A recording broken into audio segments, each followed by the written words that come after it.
ताको सुजोग देबा पाई बेसी समय दीदी पर देखिबा आलोचना करिबा नाविका मीमांसा आमर तो महासंघ निष्पत्ति आम कली करिबा नाही कली एटा हूँ प्रकृत श्रेष्ठ कली कली अर्थ पुराण ज्ञान को कलन करवा हूँ कली तामान नुहे जे अश्लील भाषा सब शिखा सीटा कली नुहे गोटे भागवतर गोटे पद अच्छी बिना अब टिके शुणा भागवत गोटे पद अच्छी जगन्नाथ दास निजे लिखिंट कृष्ण को नमी पड़े पछे ईश्वर नमिब प्रत्यक्ष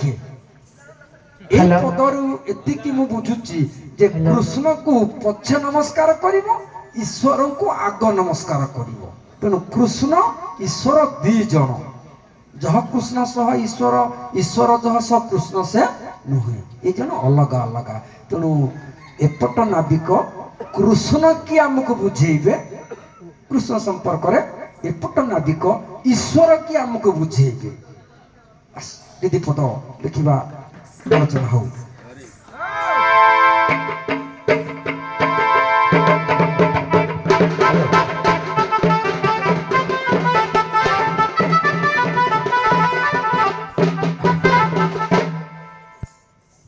सारकर कथा कृष्ण नमिम पणे पछे ईश्वर नमिम प्रत्यक्ष ईश्वर परम कृष्ण सचिदानंद विग्रह आदि अनादि गोविंद कारणं सर्व कारणं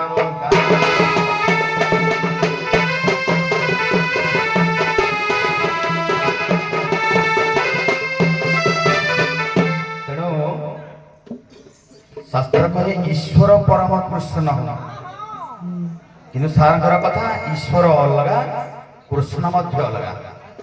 वेद रे कृष्ण को कहगला कृष्ण तो भगवान स्वयं ये संसार भितर कृष्ण समस्त को अवतार देइछन्ते निजे अवतारी पुरुष तेरे बाबा रे आकर्षयति कृष्ण निज आड़ को जे आकर्षण करे संसार समस्त को तांको कृष्ण कहा जाए तेरे ईश्वर आम पियूषा कहिबे एटा कहू न कोन पई हां पियूषा हमर नाही मोते शीत होजु लिखला मु एटा गुडा लगे गिनाली भारी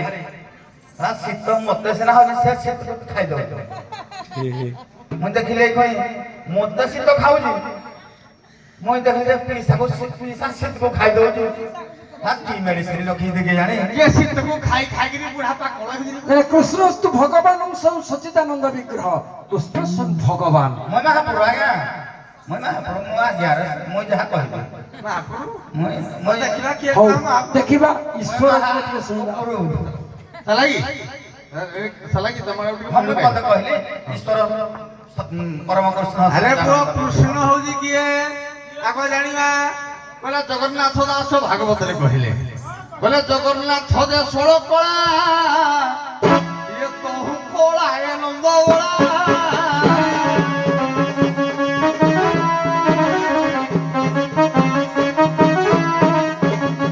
अरे पुओ ताकू आउ गोटे भाषा रे कहा जाई बोले पांडव दुख नाशाय मनुष्य अर्ध जीवन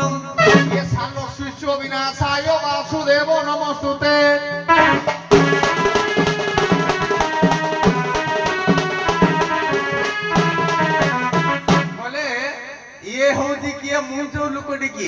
जगन्नाथ दास पुणी कहले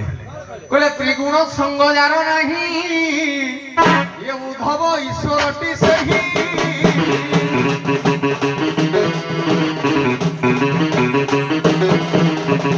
आज्ञा केते कहा जाय कि श्रीमद भगवत ऋग्वेद रे कहा जाय कि ईश्वर सर्वभूताना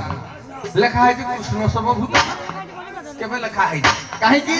लेखा हेइलानी काहे कि तेणु हमर लेखा है कि ईश्वर श्रीमद भगवत गीतारे ईश्वर यस्य सम उग्रस्य जस श्री श्री श्री ज्ञान वैराग्यश्चैव सदा भग इति रीतिमि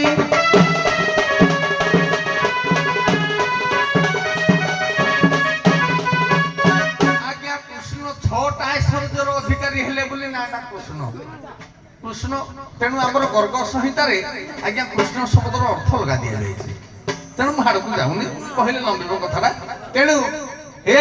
ମୋ ଭଳିଆ ଈଶ୍ୱର ଠାରୁ କେତେ କୃଷ୍ଣ କେତେ ରାମ କେତେ ଇଏ କେତେ ସ୍ୱୟଂ ନିଜେ କୃଷ୍ଣ ଉଦ୍ଧବକୁ କହିଲେ ତ୍ରିଗୁଣ ସଙ୍ଗୀ ଯାର ନାହିଁ ଉଦ୍ଧବ ସାରେ ପୁଣି କହିଲା କଣ ଜାଣିକି ଏ ତ୍ରିଗୁଣ ରଜୁ କରା ଧରି ମୃଗୀ ନ ଚାହେ ନର ହରି।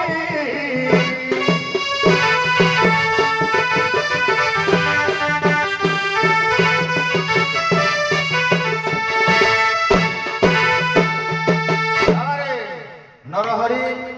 ମୁଁ କହିଲି କୃଷ୍ଣ ତୁ ଭଗବାନ ସ୍ୱୟଂ। ଗୀତାରେ ଅର୍ଜୁନକୁ ଭଗବାନ କହିଲେ ଅର୍ଜୁନ ସାମନା ପଟେ କିଏ?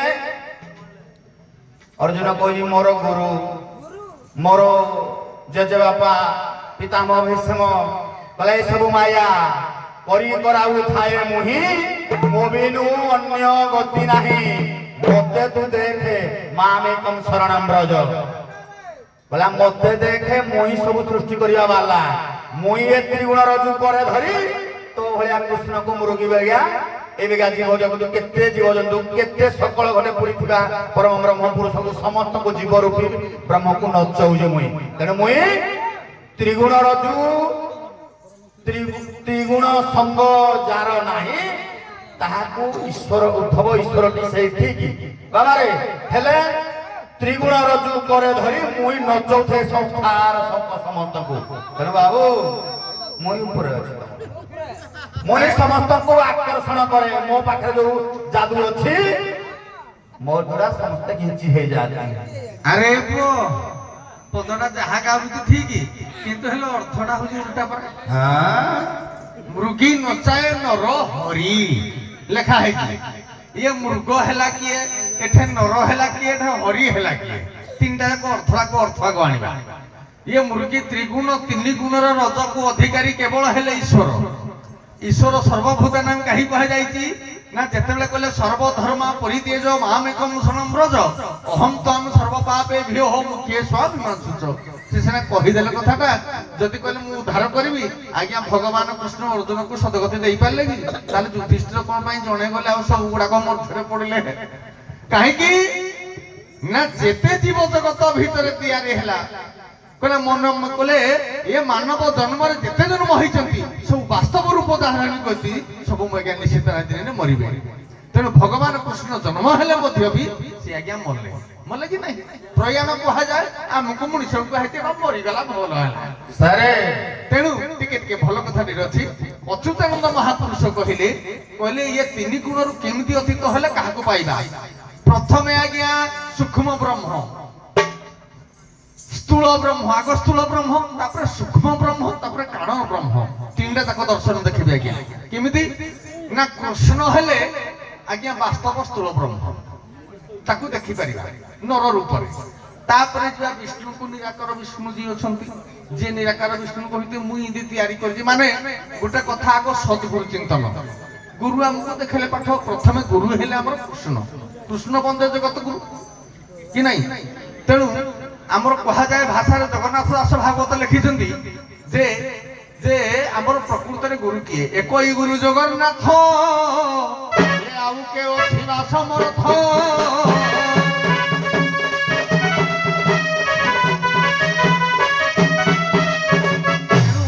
ଅଚ୍ୟୁତାନନ୍ଦଙ୍କ ଭାଷାରେ କହିଲେ ଯେ ପ୍ରକୃତ ଆମେ କେମିତି ଜାଣିବା ବ୍ରହ୍ମ କିଏ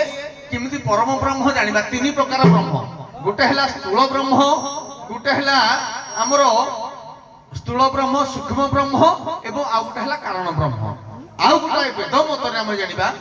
ଯେ ଆମର ବ୍ରହ୍ମ ପରମ ବ୍ରହ୍ମ ଏବଂ ନିର୍ଗୁଣ ବ୍ରହ୍ମ। ତେଣୁ ନିର୍ଗୁଣ ବ୍ରହ୍ମ ଯିଏ ତାଠାରୁ ଇଏ ତିନି ଗୁଡାକ ସବୁ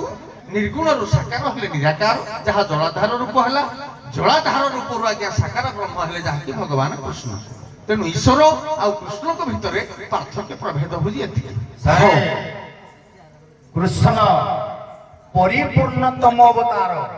ତାଙ୍କ ପୂର୍ବରୁ ପ୍ରଭୁଙ୍କର ଯଦି ଅବତାର ହୋଇଛି ଅବତାର 6ଟା ଭାଗରେ ବିଭକ୍ତ। ଅଂଶ ଅଂଶାସ ଆବେଗ କଳା ପୂର୍ଣ୍ଣ ପରିପୂର୍ଣ୍ଣ ଅବତାର। ପ୍ରଭୁ ହେଲେ ପରିପୂର୍ଣ୍ଣ ଅବତାର ତେଣୁ ଇଏ ଈଶ୍ୱରଙ୍କ ଠାରୁ ବି ଉପରେ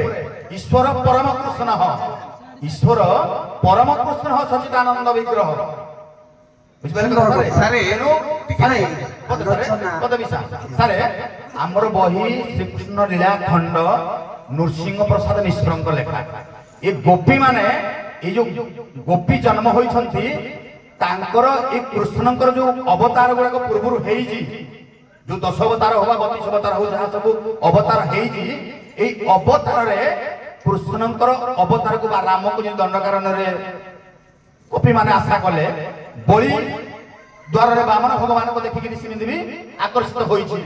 ଏମିତି ଯେତେ ଯୁଗରେ ପ୍ରଭୁଙ୍କ ରୂପକୁ ଦେଖି ସମସ୍ତେ ମୋହିତ ହୋଇଛନ୍ତି ତାଙ୍କର କ୍ଷମତା ନଥିଲା ନାରୀ କରିବାର କି ରାଣୀ କରିବାର ସେ କହିଲେ ଯୁଗ ଆସିବ ପ୍ରଭୁ ଆମର ଆସିଲେ ସେତେବେଳେ ତମେ ସବୁ ତାଙ୍କ ଅଙ୍ଗ ସଙ୍ଗ ହେବ ତେଣୁ କୃଷ୍ଣ ହିଁ କୃଷ୍ଣସ୍ତୁ ଭଗବାନ ସ୍ୱୟଂ ସେ ହିଁ ସବୁ ମୂଳର କାରଣ ସାର୍ ଗୋଟେ ବଢିଆ କଥା ଏଇ ଯୋଉ ଶ୍ଲୋକ ଗୁଡାକ ମୁଁ ଦେଖିଲି ବହୁତ କବି ଭୁଲ ଲେଖିଛନ୍ତି ନା ପାଠ ଭୁଲ ଲେଖିଛି ମୁଁ କହିପାରିବିନି ଏ ଶ୍ଲୋକଟା ସ୍କନ୍ଦ ପୁରାଣ ଲେଖା ହେଇଛି ମୁଁ ଗାଏ ଏ ଶ୍ଲୋକଟା ଓಂ କୃଷ୍ଣସ୍ତୁ ବ୍ୟାସାୟ ସଚିଦାନନ୍ଦ ବିଗ୍ରହ ଆଦି ଅନାଦି ଗୋବିନ୍ଦମ ଓଂକାରମ୍ ସର୍ବ କାରଣ ଏଟା ବି ଲେଖା ହେଇଛି ନିଶ୍ଚିତ ଭାବରେ ଶୁଣନ୍ତୁ ତମେ ଗୋଟେ ପଢିଲ ମୁଁ ଦେଖିଲି ସେ ବି ଗୋଟେ ପଢିଲ ନାଇଁ ଆଜି ଏଟା କୋଉଥିରେ କହିଲ ଲେଖା ନା ଏଟା ସ୍କନ୍ଦ ପୁରାଣ କାଶୀ ଖମଣା ଖମଣା ହେଟା କିନ୍ତୁ ଏଇଟା ଆମର ଅଛି ବହି ଦେଖନ୍ତୁ ଆମର ପ୍ରତ୍ୟେକ ବହିରେ ଗୋଟେ ଶ୍ଲୋକ ଦଉଛି ଆମର ଦିନକୃଷ୍ଣ ଦାସଙ୍କର ଲେଖାରେ ଉପରେ ଅଛି ଯୋଉଟା ଅଛି ଅପ୍ରାକୃତ ପ୍ରେମ ମୂର୍ତ୍ତି ଜୟରାଧ ହରି ଏଟା ହଉଛି ଇଏ ଆଙ୍କର ଲେଖା ଅଭିମନ୍ୟୁ ସାମନ୍ତ ସାଙ୍କର ସେଥିରେ ବି ଲେଖା ଅଛି ହଁ ବହୁତ ନାନା ମୁନିଙ୍କର ନାନା ମତ ରହିଛି ଉଭୟଙ୍କର ଆଲୋଚନା ସମାଲୋଚନା ମଧ୍ୟ ମୁଁ ଶୁଣିଲି କିନ୍ତୁ ଏଇ ପଦଟା ମୁଁ ଯୋଉ ପଦଟା ଦେଇଥିଲି ତାର ତାତ୍ପର୍ଯ୍ୟକୁ ଟିକେ ମନକୁ ନବ କି ନବ ମୁଁ କହିପାରିବିନି ବାଧ୍ୟ କରିବିନି ଜଗନ୍ନାଥ ଦାସ ନିଜେ କଲମ କରିଦେଇଛନ୍ତି ଯେ କୃଷ୍ଣକୁ ନମି ପଣେ ପଛେ ଈଶ୍ୱର ନମିବ ପ୍ରତ୍ୟକ୍ଷେ ମାନେ କୃଷ୍ଣକୁ ପଛରେ ବରଣ ପଣେ ନମସ୍କାର କରିବ କିନ୍ତୁ ଈଶ୍ୱରକୁ ଆଗ ନମସ୍କାର କରିବ ତାହେଲେ ସେ ଈଶ୍ୱର କୃଷ୍ଣ ତ କହିଲେ ବାପା ଶୁଣ ବାପା କହିଲା ପରେ ଆଉ କଣ ଅଛି ଶେଷରେ ଚୋପା ଛାଡିଦେବି କୃଷ୍ଣସ୍ତୁ ଭଗବାନ ସଚିଦାନନ୍ଦ ବିଗ୍ରହ ଆଦି ଅନାଦି ଗୋବିନ୍ଦ ସର୍ବ କାରଣ କାରଣମ୍ ଏଟା କଲା କୃଷ୍ଣକୁ ଭଗବାନ ବୋଲି ଅନେକ ପ୍ରମାଣ ମଧ୍ୟ ରହିଛି କିନ୍ତୁ ଈଶ୍ୱର କିଏ ବୋଲି ଆମେ ଧନ୍ଦି ହେଉଛେ ଜଗନ୍ନାଥ ଦାସ କଲମ କରିଛନ୍ତି ତାଙ୍କ ମୁଣ୍ଡ ଆମ ମୁଣ୍ଡ ଆକାଶ ପାତାଳ ପ୍ରଭେଦ କଲମ କରିଛନ୍ତି କଣ ଗୁରୁଙ୍କୁ ନମଣିବ ନର ଗୁରୁ ହିଁ ସାକ୍ଷାତ ଈଶ୍ୱର ଆମେ ଆଉ କୁଆଡେ ବୁଝିପାରିନି ଗୁରୁ ହେଉଛନ୍ତି ଆମର ସାକ୍ଷାତରେ ଈଶ୍ୱର ସେଇଥିପାଇଁ କବୀର ଦାସ କହିଛନ୍ତି ଗୁରୁ ଗୋବିନ୍ଦ ଦଉଖରେ କାକୁ ଲାଗେ ପାୟ